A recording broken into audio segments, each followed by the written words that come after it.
안녕하세요. 오늘도 사연 살롱을 찾아주셔서 감사합니다. 저는 개인 사무실을 운영하고 있는 40대 여성입니다. 젊은 시절은 어릴 적부터 꿈으로 삼아왔던 가업을 잇기 위한 공부를 보냈고요. 그 꿈을 이룬 지금은 사무실 안팎으로 어느 정도 성공한 삶을 살고 있다고 생각해요.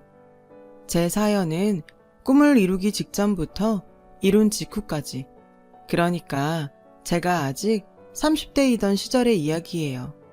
제가 막 30에 접어들었을 무렵에 꿈을 이루기 위한 국가고시 준비가 벌써 7년째였어요. 낮에는 도서관, 밤에는 고시원에 틀어박혀서 책만 바라보며 살았죠. 머리 감을 시간도 아까워 기름 좔좔 흐르는 머리를 맨날 질끈 묶고, 세탁기 돌릴 시간도 없어서 늘 똑같은 추리닝 바람일 만큼 열심히였고 치열했죠. 그 길고 힘겨운 싸움에도 불구하고 지치지 않을 수 있었던 건 저를 너무도 사랑해주는 남자친구의 헌신적인 뒷바라지 덕분이었어요. 한때 요리사가 꿈이었다던 남자친구는 꿈 그대로 비범한 요리 솜씨의 소유자였어요. 공부에 지친 제가 찾는 음식이 생길 때면 부탁도 하지 않았는데 먼저 요리를 해서 가져다 주었죠. 한식, 일식, 중식, 양식, 종목도 가리지 않았습니다. 대단한 요리 솜씨와는 다르게 남자친구는 평범한 직장인이었어요. 어머니께서 자신이 요리하는 모습을 끔찍하게 싫어하기 때문이라고 했어요. 혹시나 주방 근처에라도 갔다가 들키기라도 하는 날에는 집안이 아주 뒤집어진다고요. 우리 집안과는 확연하게 다른 분위기가 저는 신기했어요.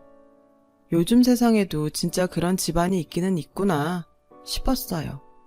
그러던 어느 날 저는 남자친구에게 어릴 적 세상을 떠난 엄마가 끓여주었던 된장찌개가 먹고 싶다며 투정을 부렸어요. 그러자 남자친구는 뭐뭐 들어갔냐고 물어보더니 며칠을 꼬박 도전한 끝에 엄마의 손맛과 똑같은 맛의 된장찌개를 끓여주더군요. 감동한 제가 눈시울을 붉히자 남자친구는 제 걱정을 해주었습니다. 왜, 공부가 많이 힘들어? 그것도 그런데 뭐 더 먹고 싶은 거 있으면 얘기해. 뭐든 다 해줄게. 지금도 충분한데 뭐하러. 괜찮다는 사람이 왜 자꾸 우는 건데 사람 걱정되게. 그냥 갑자기 이런 생각이 드는 거 있지? 나를 너만큼 사랑해줄 남자가 세상에 또 있을까? 아, 뭐야. 시겠다. 일단 먹고 얘기하자. 아, 얼른 먹어. 싫어. 나랑 결혼해준다고 하면 그때 먹을래. 시험도 중요하지만 내 앞에 앉아 된장찌개를 함께 나누는 그대도 시험만큼이나 소중하게 느껴졌어요. 정말 만약에 아주 혹시나 이 남자를 놓치는 일이 생기게 된다면 아무리 국가고시에 합격하고 오랜 꿈을 이룬다고 할지라도 행복하지가 않을 것 같았어요. 그래서 제가 먼저 프로포즈를 했고 저희는 결혼을 준비하게 되었죠. 시댁에 처음 인사를 드리러 가던 날 저는 눈이 휘둥그레졌어요. 마당에 줄줄이 늘어서 있던 장독대는 그것이 대체 몇 개인지조차 세기도 힘들 정도였고 위풍당당한 기와집은 이런 걸 두고 고래등 같다고 하는구나 싶었습니다. 시어머니께서는 남자친구에게 익히 들었던 모습 그대로였어요. 종갓집 종부이신 시어머니께서는 비녀만 안 꽂고 한복만 입지 않으셨을 뿐 완벽한 조선시대 안방마님 스타일이었거든요. 성격도 외모만큼이나 무척 보수적이고 꼬장꼬장한 분이시더라고요. 시어머니의 첫마디부터가 딱 느낌이 왔어요. 듣자 하니 공부를 한다지?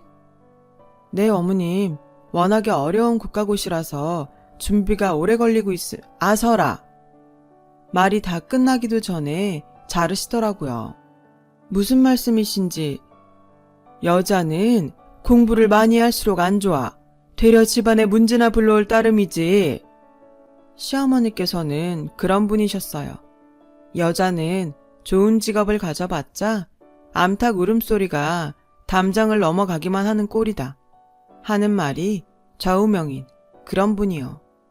여자가 해도 되는 공부는 오직 살림살이 공부이며 여자 최고의 직업은 남편 내조나 조신하게 잘하는 전업주부라는 말씀을 입에 달고 다니셨어요. 살다 개그 프로그램에서나 들었던 여자가 밖으로 다니면 소는 누가 키워 소는 하는 말을 제 귀로 직접 듣게 될 줄은 꿈에도 몰랐습니다. 그런 시어머니께서 여자가 가져도 되는 직업으로 인정해 주시는 직업이 단 하나 있었는데요. 불행스럽게도 국가고시를 준비하고 있던 저와는 전혀 연관이 없는 직업이었어요. 그 직업은 바로 여배우였습니다. 그것도 본인이 관심 없는 영화 쪽 배우는 절대 쳐주지 않으셨고요. 오직 드라마에 나오는 여배우만 인정하셨죠. 연속극은 봐야 한다면서요. 그런 분을 눈으로 직접 뵙고 나니 남자친구가 요리사의 꿈을 왜 포기했는지 알겠더라고요. 주방 근처라도 갔다가는 당장에 부지깽이 휘두르며 달려오시는 모습이 제 눈에도 서운했어요. 그래서 저는 남자친구를 위로했고요. 힘들었을 당신의 청춘에게 위로를, 그리고 응원을. 뭐야, 갑자기 느끼하게. 그동안 고생 많았다고. 그리고 요리사 포기하지 말라고. 말도 마라. 우리 엄마 봐서 알잖아. 걱정 마. 어머님은 내가 어떻게든 설득해 볼게. 되겠어? 평생을 조선시대 종갓집 종부로 머물러 계신 분인데? 당신이 나 지켜줄 거잖아. 그때 저는 사랑 하나면 다 될 거라고 믿었어요. 조선시대에 머물러 계신 시어머님과의 앞날이 물론 무척이나 막막했지만 시어머님께서 나쁜 사람이라고 생각하지는 않았어요. 바뀐 세상과 떨어져 살아오셨을 뿐이라고 여겼죠. 그래서 결심했어요. 시어머님과 함께할 나의 결혼 생활과 남편의 잃어버린 꿈, 요리사를 위해 시어머님을 조금씩 천천히 바꾸어 보겠다고요. 저는 우선 결혼 준비를 해야 했을 시간들을 쪼개 시어머님을 찾아뵈었어요. 남자친구 없이 저 혼자서요. 시어머님을 여기저기 모시고 다니면서 함께 시간을 보내었죠. 당장 무언가를 말씀드리기보다는 당신께서 저에게 곁을 내어주시기를 기다렸어요. 그랬더니 오래지 않아 시어머니께서 저에게 곁을 내어주시더라고요. 그 틈을 타 저는 시어머니께 마음속 이야기들을 전했죠. 요즘 세상은 어머님의 시절과는 많이 달라졌다. 남자 또한 남자라는 이유로 차별받아서는 안 되고 여자 또한 여자라는 이유로 차별받아서는 안 된다 하는 말들이요. 저의 이야기들을 경청해 주시는 모습을 보이셨어요. 희망이 보였죠. 그러나 시어머니는 저희 부부가 결혼식을 올린 바로 직후부터 예전의 종갓집 마님 모습으로 돌아가셨고 저희 희망에는 끝없는 먹구름이 드리워졌습니다. 저희 부부가 신혼여행을 떠나던 그 순간 시어머님께서 이렇게 말씀하시더라고요. 그놈의 국가고시라는 건 언제나 그만둔다던? 네? 그놈의 국가고시요? 너도 이제 한 지아비의 아내가 되었고 한 집안의 며느리가 된 만큼 여자의 도리는 다 하면서 살아야지. 집에서 조신하게 들어앉아서 내조나 잘하면 그만이다 이 말이야. 죄송합니다 엄님. 조금 당황스러워서요. 그 시험은요. 제가 아주 옛날부터 꿈꾸던 어른 말씀에 토다는 버릇부터 고쳐야겠구나. 여자가 그러면 소박 맞기 십상인 것을. 아니 적어도 무슨 시험인지는 물어보셔야 하는 거 아닌가요? 그리고 갑자기 왜. 그동안은 외간 사람이었기에 참아주었던 것인데 이제 며느리니 지킬 예의는 지켜라. 말끝마다 여자는 하시는데 정말 막막하더라고요. 남편도 제 얼굴을 마주할 면목이 없는 눈치였습니다. 저는 그런 남편의 모습을 보며 다시금 다짐했어요. 사랑 하나로 이 난관을 극복해 나가겠다고. 어떤 일이 있어도 남편의 꿈인 요리사를 되찾아줄 것이고 나의 꿈도 꼭 이루어내겠다고요.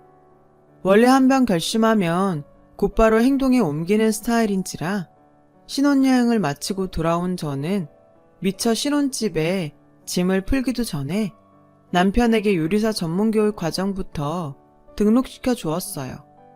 호텔 주방장 출신이 직접 강의하시는 좋은 코스였고 당연히도 시어머님 몰래 이루어진 일이었죠. 남편은 낮에는 회사에서 열심히 일했고 밤에는 꿈을 위한 수업을 들으며 행복한 날들을 보냈어요. 그런 남편을 바라보는 저 또한 행복했고요.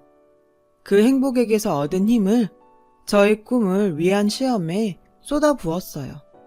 서로가 열심히 산 만큼 저희 부부의 2세 계획은 자연스럽게 미뤄질 수밖에 없었죠. 그 사실을 알게 된 시어머니께서는 저를 크게 꾸짖으셨어요. 하지만 저는 남편과 저를 위해 한치도 물러서지 않았어요. 결코 물러설 수가 없었습니다. 옛말에 칠거지약이라고 있다. 알고 있어요. 여자가 소박 맞는 7가지 죄악이죠. 알면서 왜 지키지를 않는다던? 모름지기 여자란 지아비 뒷바라지에 소홀함이 없어야 할 것이며 자식 생산에 열성을 다해야 해. 어머님, 칠거지약은 조선시대 얘기죠. 지금은 대한민국이고요. 그 칠거지약으로 이혼을 하게 된다면 안 좋은 소리들을 많이 듣게 될 겁니다. 네가? 아니요. 당연히 어머님이죠. 저 지금 어머님 걱정해서 드리는 말씀이에요. 끝끝내 국가고시인가 뭔가 하는 것 때문에 그러냐? 옛말 하나 틀린 거 없다. 이러니 여자는 배워봤자 집안에 문제만 일으킨다는 거야. 그렇지 않아요, 어머님. 여자라는 이유를 가르치지 않는다면 그건 그거대로 나쁜 소리들을 많이 하게 되죠. 이런 식의 공방이 거듭되었어요.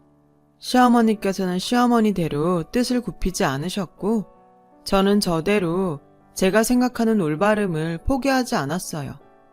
그렇다고 해서 늘 시어머니께 대들기만 하는 몹쓸 며느리였냐 하면 그런 것은 또 아니었어요.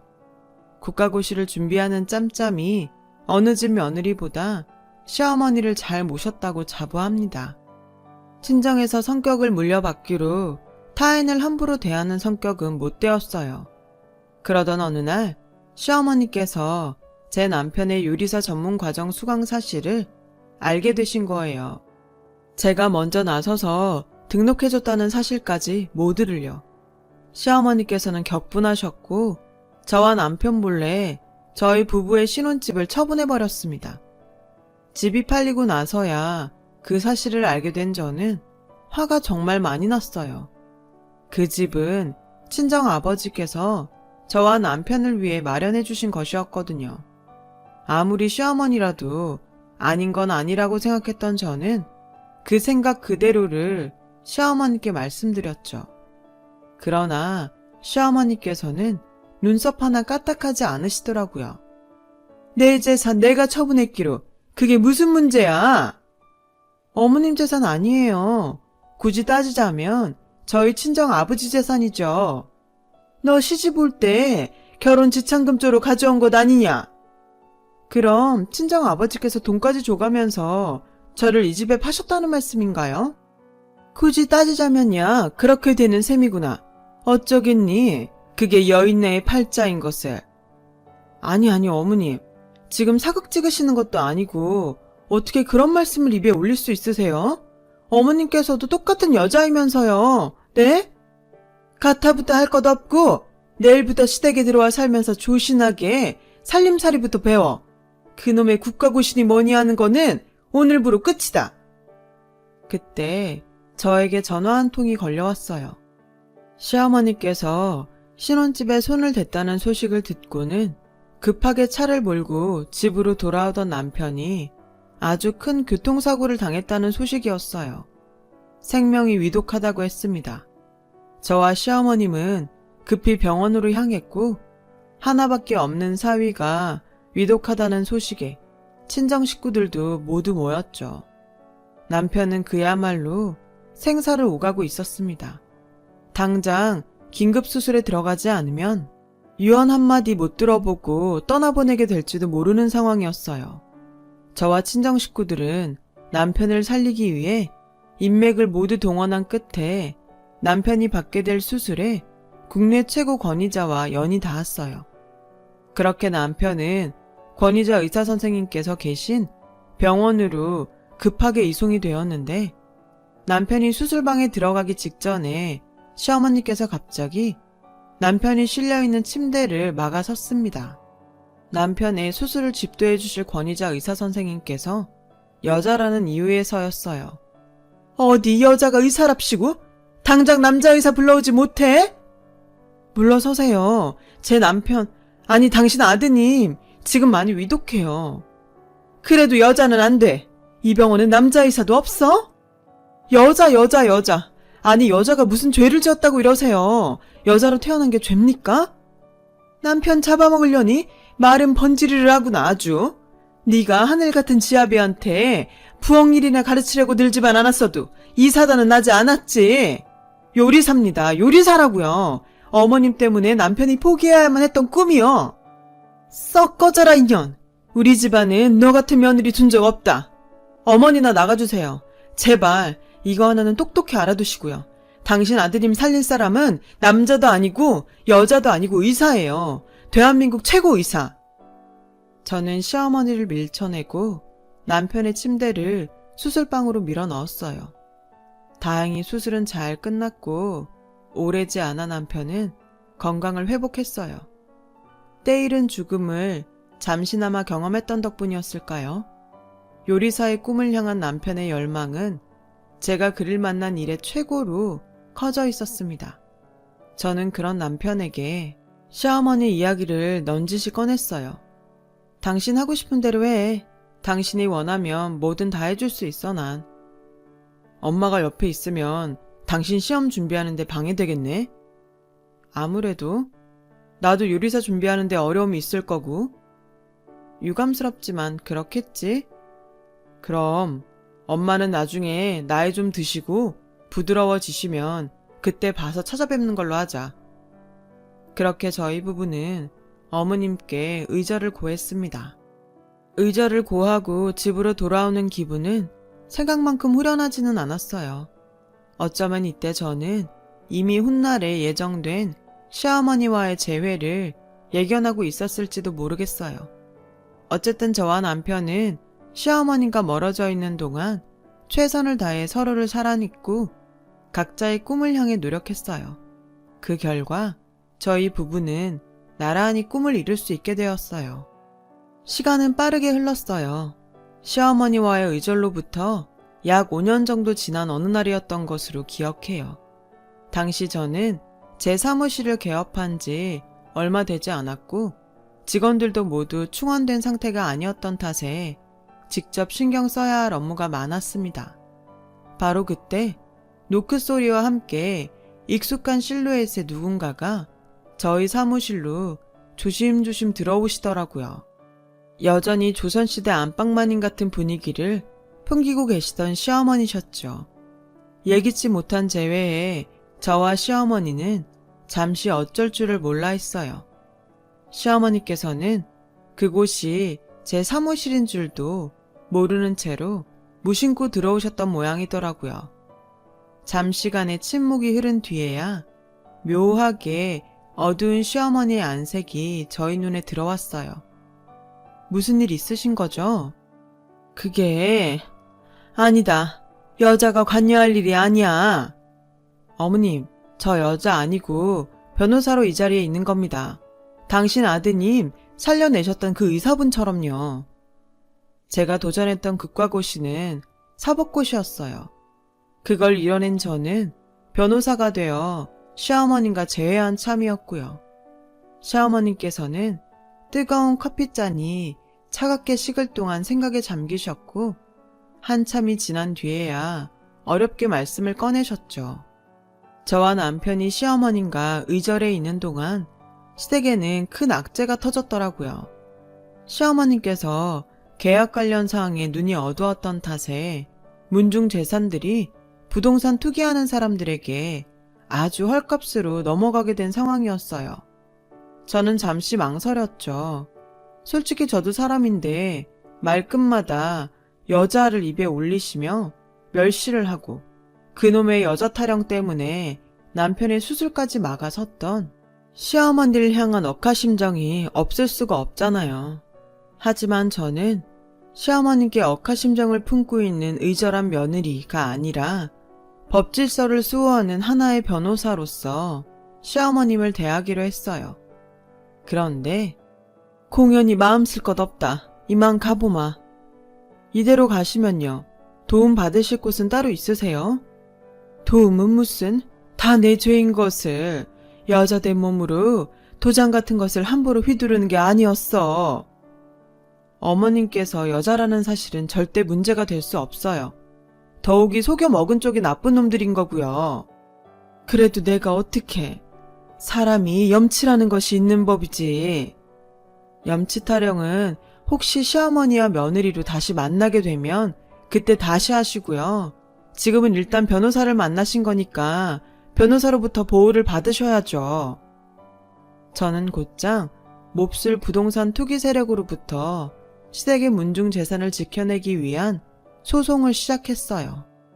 호기롭게 시작을 해놓고 서류를 검토하던 저는 직감했습니다.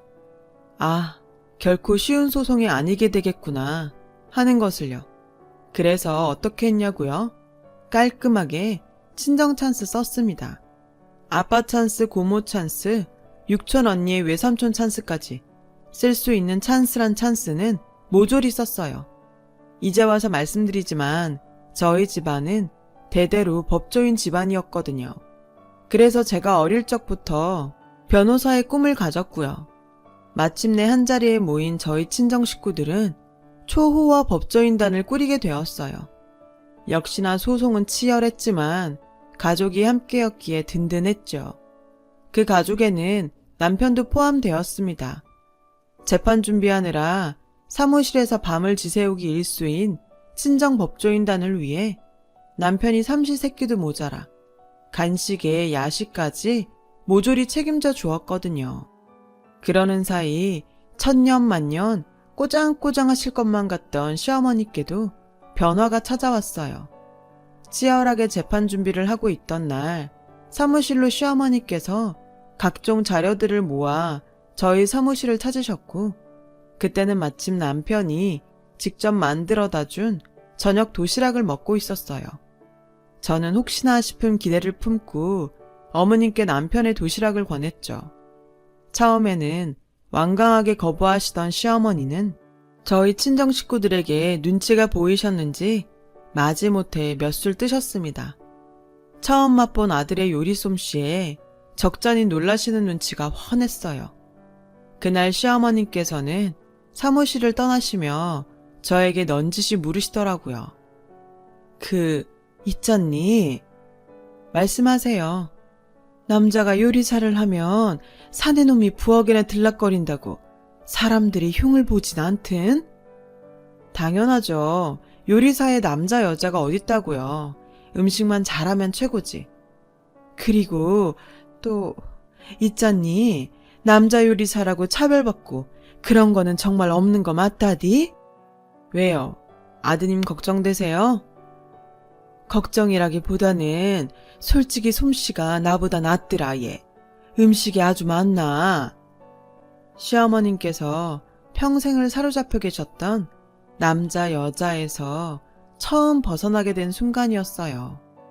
그로부터 1년 뒤 저와 친정 식구들은 몹쓸 부동산 투기 세력으로부터 시댁의 문중 재산을 모두 완벽하게 되찾아냈습니다. 제가 대표 변호사로서 승소 판결을 받게 되던 날 방청석에서 승소 판결 순간을 지켜보고 계시던 시어머니는 결국 눈물을 쏟고야 마셨어요. 저는 그 눈물이 문중 재산을 되찾은 것에 대한 안도의 눈물인 줄로만 알았어요. 아니더군요. 재판을 마치고 기진맥진해 있던 저를 시어머님께서 꼭 끌어안아 주셨습니다. 네가 옳았다. 틀린 건 오히려 나였던 거야. 세상이 변하는 줄도 모르고 우물한 개구리로만 살아온 꼴이더라. 그런 내가 얼마나 답답했고 원망스러웠든.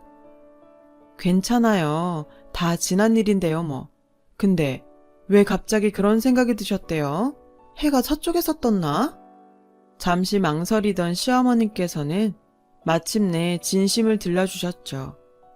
멋지더구나. 든든하고 자랑스럽더구나. 내 며느라이가 변호사라는 것이. 순간 감정이 북받쳐 오른 저는 시어머니를 마주 안았습니다. 지난 시절 아쉬웠던 감정들이 훨훨 날아갔고 시어머님께 그 마음을 고백하면서 약속도 함께 드렸습니다. 마음을 열어주셔서 감사해요, 어머니. 앞으로도 든든하고 자랑스러운 가족이 되어드리도록 노력할게요. 그리고 곧 태어날 손녀딸도 저와 아범처럼 멋진 사람으로 키워내 볼게요. 그렇게 시어머님께서는 극단적으로 보수적인 조선시대 안방마님의 모습과 행동으로부터 벗어나셨어요. 저희 부부도 완전한 평화를 되찾았고 한때나마 소원해졌던 친정과 시댁 사이도 부쩍 가까워졌죠. 맞다.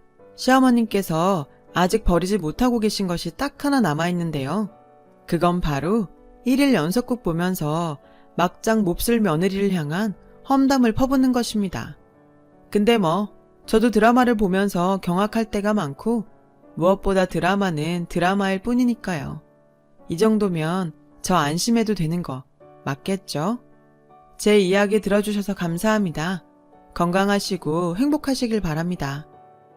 여러분, 사연 댓글에 응원과 현명한 조언 부탁드려요. 좋아요와 구독은 저에게 큰 힘이 됩니다. 오늘도 좋은 일 가득하세요.